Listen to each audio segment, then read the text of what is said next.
are created for one fundamental reason. And that reason is to make someone else's life better.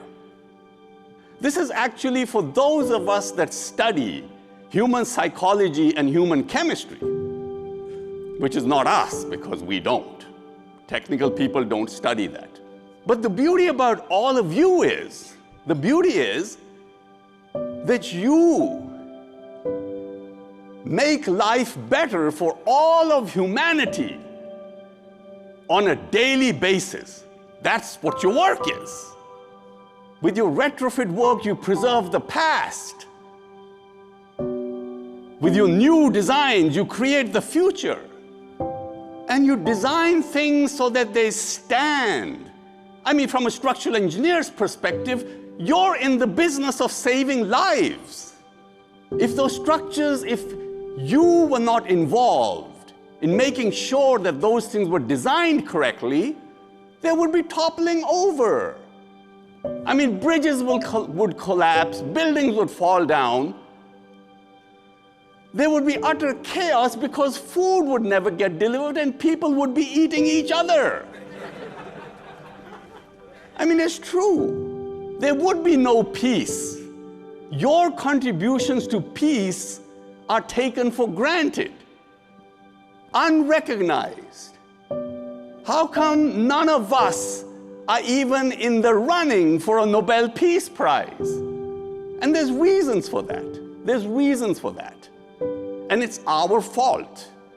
The structural engineer should be out there claiming credit for that. But we don't, because we lack. We're scared to get in front of the camera. We lack experience or training in public speaking.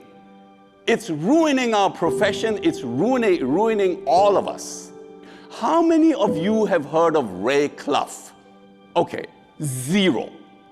Ray Clough was the father of the finite element method.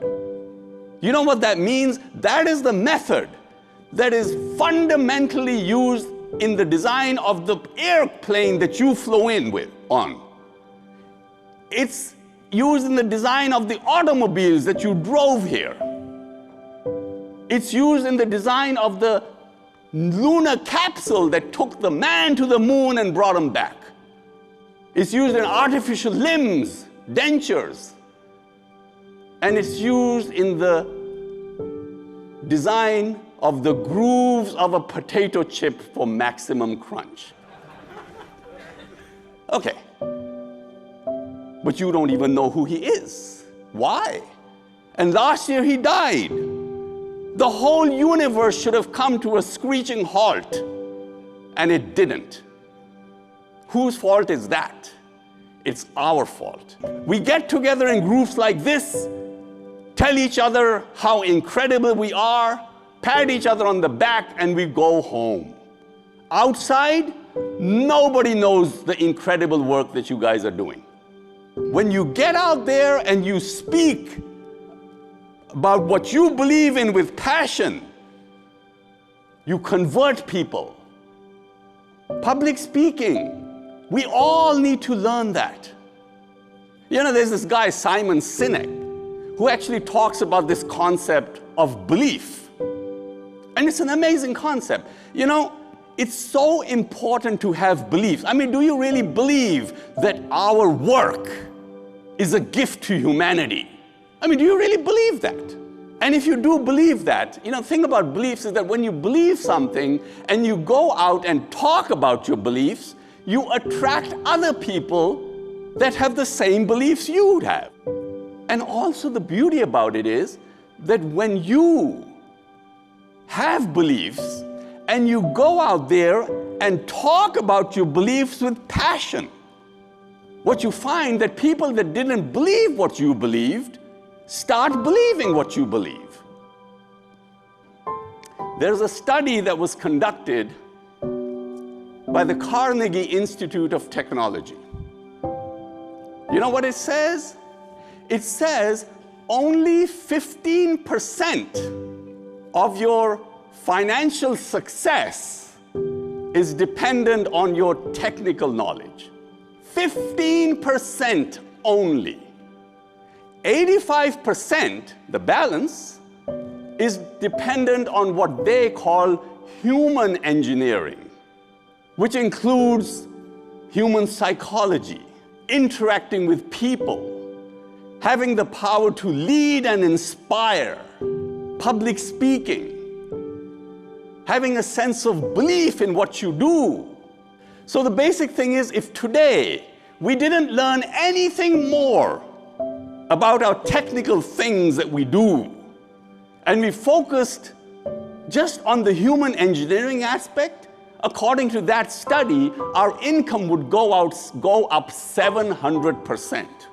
If we are not making the money, it's not their fault, it's our fault. Because we don't claim what is rightfully ours. What makes people love you? What makes people like you? Have you ever wondered what makes people like you? People always, if I had the best car, she would love me. Do they love me because I have the most incredible lighted jacket?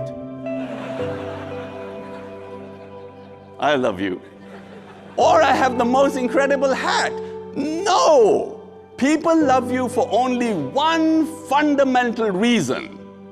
And that one basic reason is how they feel about themselves when they are in your presence. And that applies to everything. Personal relationships, work relationships. Make the employees feel that it is because of them that the company is running. You know, we sell software in 160 countries.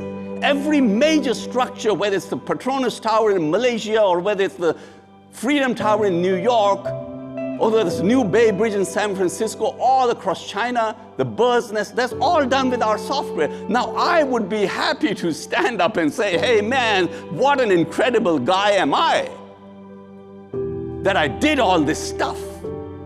But I know that without the people that work in the company, I would be zero. And a lot of things happen because, you know, opportunities happen. You're at the right place at the right time. That's what causes you to get catapulted into space. It has nothing to do with you. And yes, we work hard, but there are many people that work hard that get nowhere.